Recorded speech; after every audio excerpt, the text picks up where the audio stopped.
Donc Scylla, raconte-moi un petit peu ton quotidien.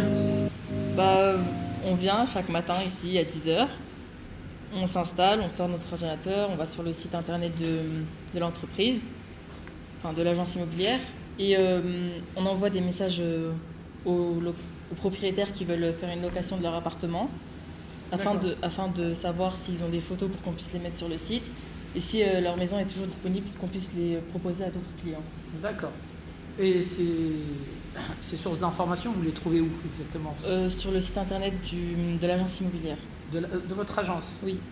D'accord. Donc vous les sollicitez pour leur demander s'il est possible de vous occuper de la gestion locative. C'est ça.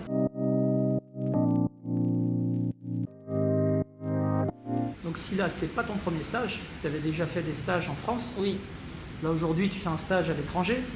c'est ça. C'est quoi la différence? Qu'est-ce que tu as apporté en Erasmus?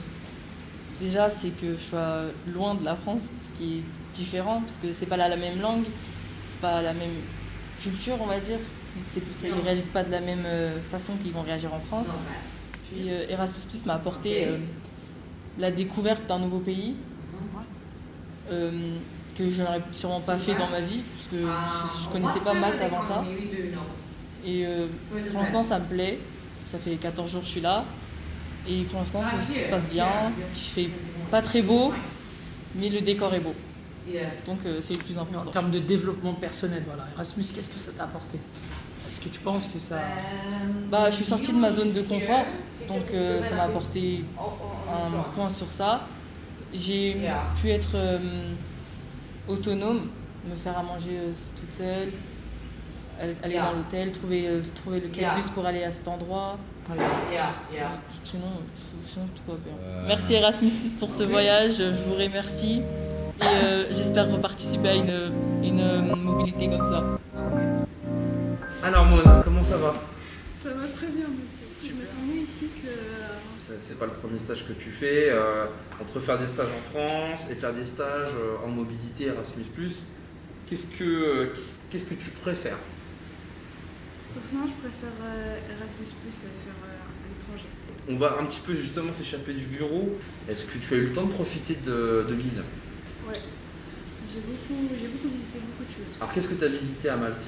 J'ai visité un endroit qui s'appelle la Grotte Bleue, hier d'ailleurs. D'accord. On a visité, on a pris des photos, etc. C'était magnifique, c'était très beau. On est parti aussi au centre-ville, à Valletta. On a fait beaucoup de trucs, on a acheté des trucs aussi. Et on a visité aussi la plage, qui est pas loin de l'hôtel aussi. Et c'est tout, je pense. Après, on est parti aussi manger. On a des restos. Il parle quelle langue tiens, à Malte? Il parle maltais et anglais. Ça t'a permis un petit peu d'améliorer ton anglais? Ouais, ça m'a permis beaucoup. Parce que je suis habituée à écrire en anglais, mais je suis pas habituée à parler avec la personne directement. Ouais. Du coup, ça m'a fait beaucoup améliorer l'anglais au niveau oral. Est-ce que tu penses que cette expérience d'un mois de stage à l'étranger va t'apporter quelque chose sur le plan professionnel? Oui, ça m'apportera un plus dans mon dossier, je pense. Ça m'apportera un plus comme quoi j'ai fait un stage à l'étranger et que je parle anglais aussi. Merci Erasmus+ pour cette mobilité.